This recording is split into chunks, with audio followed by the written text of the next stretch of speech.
Hello बच्चों। तो अब हम लोग जो आप लोग का इंतज़ार था, वेट था, वो ख़त्म हुआ क्योंकि हम लोग क्लास 4 का जो ऑब्जेक्टिव था, हम लोग ऑब्जेक्टिव सीरीज जो चला रहे हैं वो लेके आ गए हैं, बायोलॉजी का ऑब्जेक्टिव सीरीज। और ये जो है सब कहीं कहीं से खोज के लाया गया है क्वेश्चन। मतलब समझिए कि ये क्वेश्चन पूछने का कितना परसेंट चांस है। तो बात अगर हम बताएं तो 100% से भी ज़्यादा चांस है कि सारे के सारे क्वेश्चन के पूछे जाएंगे।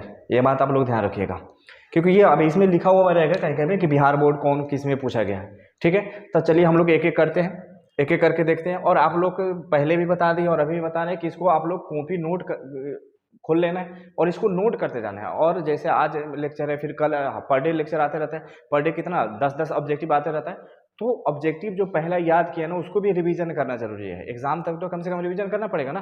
तो एग्जाम तक उसको आप लोग रिवीजन रखिए, क्योंकि रिवीजन नहीं रखिएगा, अभी पढ़िएगा भुला जाइएगा, फिर एग्जाम में जब जाइएगा तो कन्फ्यूजन हो जाएगा। क्योंकि लगेगा चारों का चारों ऑप्शन क्या है, सेम ही टाइप का लगेगा। इसलिए कोई क्या नहीं कन्फ्यूजन नहीं हो, इसलिए आप लोग क्या कीजिए, इसको याद कर रखिए। चलिए बिना टाइम वेस्ट किए हम लोग इसको देखते हैं, क्योंकि आप लोग काफी समझदार है, समझते हैं बातों को। तो देखिए पहला क्वेश्चन हम लोग देखते हैं जो आप लोग के स्क्रीन पे है। तो देखिए पहला क्वेश्चन। हाँ, अब एक और बात इसमें बताना था कि जो यूट्यूब चैनल है आप लोग सर्च करिए और सर्च करके इसको सब्सक्राइब कीजिए। और जो भी आप लोग का क्लोज रिलेटिव है, दोस्त है, सबको ये भेजिए लिंक, ताकि वो सबका मार्क्स इंक्रीज हो। और चाहे वो कहीं से भी पढ़ रहा हो, बस बोर्ड्स में मार्क्स लाना क्या होता है, कंपलसरी होता है। स्पेशली बिहार बोर्ड के लिए ही है, क्योंकि आप लोग को दिख रहा होगा कि किस बोर्ड के लिए लिखा गया है, स्पेशल बिहार बोर्ड और 2024 के लिए। ठीक है, चलिए हम लोग स्टार्ट करते हैं। चलिए जो क्वेश्चन आप लोगों के सामने आ रहा होगा, फर्स्ट क्वेश्चन देखिए आप लोग। तो पहला क्वेश्चन में क्या लिखा है, in flowering plants male gamete is formed by the division of. ये क्वेश्चन कब पूछा गया था, ये क्वेश्चन बिहार बोर्ड 2022 में पूछा गया है कि जो फ्लावरिंग प्लांट्स होता है उसका मेल गैमेट जो है वो किसके डिवीजन से बनता है। ठीक है, तो पहला है ऑप्शन क्या है, वेजिटेटिव सेल। दूसरा ऑप्शन क्या है, माइक्रोस्पोर। तीसरा ऑप्शन क्या है, जेनरेटिव सेल। और चौथा ऑप्शन क्या है, माइक्रोस्पोर मदर सेल। ठीक है, तो हम लोग जानते हैं, आप लोग भी जानते हैं कि इसका क्या होता है आंसर, जेनरेटिव सेल। जब जेनरेटिव सेल डिवाइड करता है तो दो मेल गैमेट बनाता है। एक का नाम रख दिया जाता है फर्स्ट मेल गैमेट, दूसरे का नाम रख दिया जाता है सेकेंड मेल गैमेट। यहाँ तक कोई दिक्कत? तो जो प्लांट का मेल गैमेट है वो किसके डिवीजन से बनता है, तो जेनरेटिव सेल के डिवीजन से बनता है। यहाँ तक कोई दिक्कत? चलिए नेक्स्ट क्वेश्चन हम लोग देते हैं, सेकेंड नंबर क्वेश्चन। इसमें क्या था, पोलन इज, कि जो पोलन होता है वो क्या कर सकता है। तो पोलन क्या होता है, तो पोलन इज करे, pollen is haploid, diploid, triploid और नॉट। तो जो पोलन होता है वो क्या होता है, मेल गैमेट होता है। और दुनिया का जो भी गैमेट होगा वो हमेशा क्या होता है, हैप्लॉइड होता है। इसलिए इसका आंसर क्या होगा, हैप्लॉइड। तो ध्यान रखिए पोलन हमेशा क्या होता है, तो हैप्लॉइड होता है। यहाँ तक कोई दिक्कत? चलिए हम लोग अब थर्ड क्वेश्चन की तरफ बढ़ते हैं। तो जब थर्ड क्वेश्चन का बात करते हैं तो देखिए आप लोग के स्क्रीन पे दिख रहा होगा थर्ड क्वेश्चन।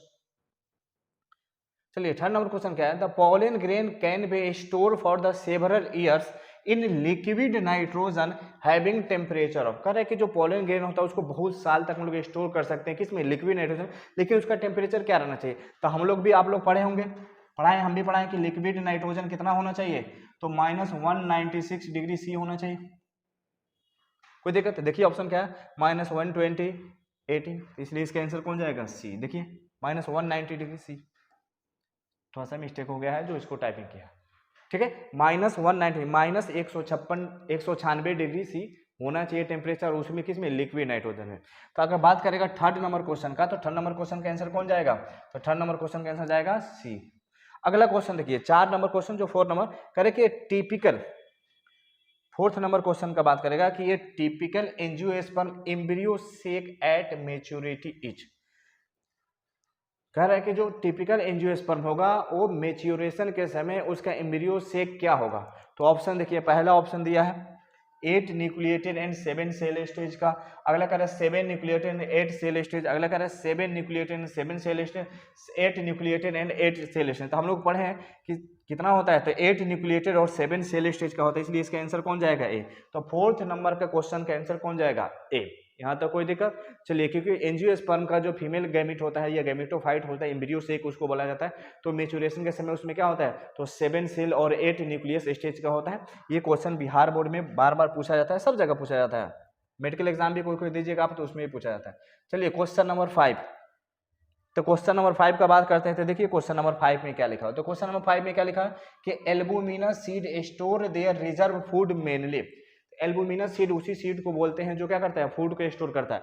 तो वही कहानी कर रहे हैं कि जो एल्बुमिनस सीड होगा वो अपने फूड को स्टोर करेगा, मेनली किस में स्टोर करेगा, तो पहले लिखे एंडोस्पर्म के फॉर्म में, कोटिलीडन के फॉर्म में, हाइपोकोटाइल या पेरिस्पर्म।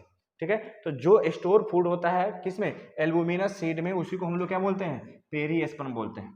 तो 5 नंबर क्वेश्चन का आंसर कौन जाएगा, तो डी जाएगा।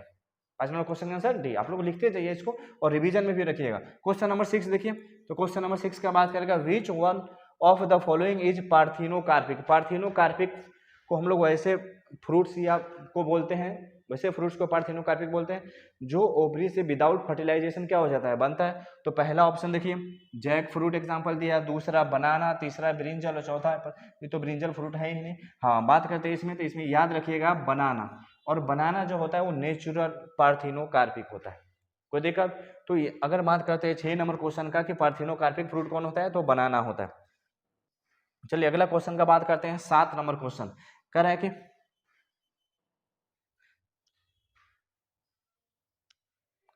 इन द सीड, हाँ तो ये देखिए, ये जो परसिस्टेंट न्यूक्लियस, ये थोड़ा सा क्या हो गया है, टाइपिंग गलत हुआ है, इसको क्या बोला जाएगा, परसिस्टेंट न्यूक्लियस। जो persistent nucellus in the seed is known as, यहाँ भी थोड़ा सा मिस्टेक हुआ है, देखिए ध्यान रखिएगा।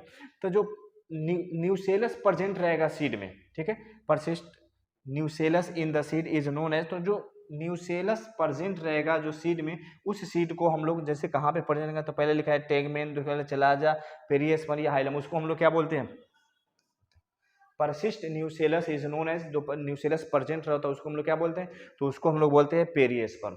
यहाँ तक कोई दिक्कत।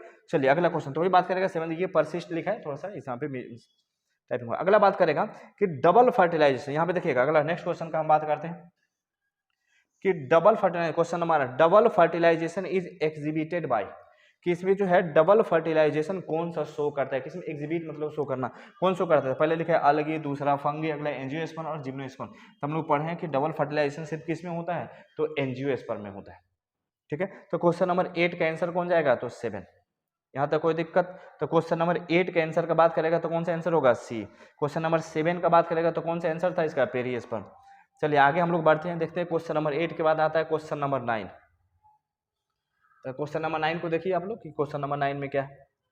तो क्वेश्चन नंबर 9 का बात करते हैं, तो यहाँ पे आप लोग को दिख रहा है क्वेश्चन नंबर 9 क्या है, what is the function of germ pore. कह रहा है कि जर्म पोर का फंक्शन क्या होगा।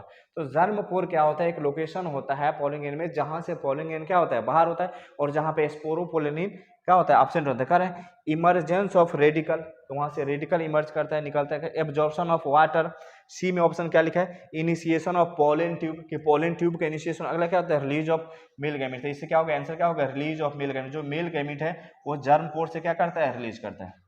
ठीक है, चलिए क्वेश्चन नंबर 9 10 का बात करते हैं। तो क्वेश्चन नंबर अगर 10 का हम लोग बात करते हैं, तो आप लोग 10 नंबर क्वेश्चन देखिए। तो 10 नंबर क्वेश्चन देखिए क्या लिखा हुआ।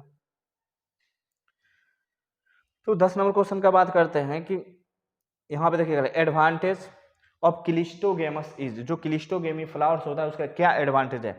करे नो डिपेंडेंस ऑन पॉलिनेटर। अगला ऑप्शन बी नंबर ऑप्शन का वीवीपेरी होता है कि हाइयर वेरिएबिलिटी होता है कि नॉन ऑफ दिज, NOT का मतलब नॉन ऑफ दिज। तो सही बात है, जो क्लिस्टोगेमस फ्लावर होता है वो क्या होता है, नो डिपेंडेंस ऑन पॉलिनेटर, कि वो पॉलिनेटर पे क्या नहीं करता है, डिपेंड नहीं करता है। तो 10 नंबर क्वेश्चन का आंसर क्या होगा, तो A number, no dependence on pollinator. उसको पॉलिनेटर का कोई जरूरत नहीं, क्योंकि फ्लावर जो होता है खिलता नहीं एक ही में, तो उसका स्टिग्मा और एंथर दोनों सटा हुआ रहता है, तो फिर किसी पॉलिनेटर का जरूरत नहीं रहता, वो खुद क्या करता है, कर लेता है। तो ये देखिए 10 क्वेश्चन हम लोग का था। अब 10 क्वेश्चन यहाँ पे हम लोग क्या करते हैं, खत्म करते हैं। यानी सेकेंड चैप्टर का जो भी ऑब्जेक्टिव था इंपॉर्टेंट, वो सारा का सारा ऑब्जेक्टिव हम लोग क्या कर लिए। ठीक है, तो इसको आप लोग को याद करना है। तो 10-10 इसलिए सीरीज लेकर आया गया है ना, कि आप लोग को फिजिक्स भी पढ़ना होता है, केमिस्ट्री भी पढ़ना होता है, और इंग्लिश हिंदी ये सब भी पढ़ना होता है। तो आप लोगों के ऊपर क्या नहीं हो, बर्डन नहीं हो। ठीक है, तो उम्मीद करते हैं कि ये आप लोग क्या कीजिए, कंप्लीट किए होगा, इसको एंजॉय भी करते होगा, अच्छे से याद भी होता होगा, क्योंकि सब प्रीवियस ईयर का पूछा हुआ क्वेश्चन है। ठीक है, फिर मिलते हैं हम लोग नेक्स्ट वीडियो में।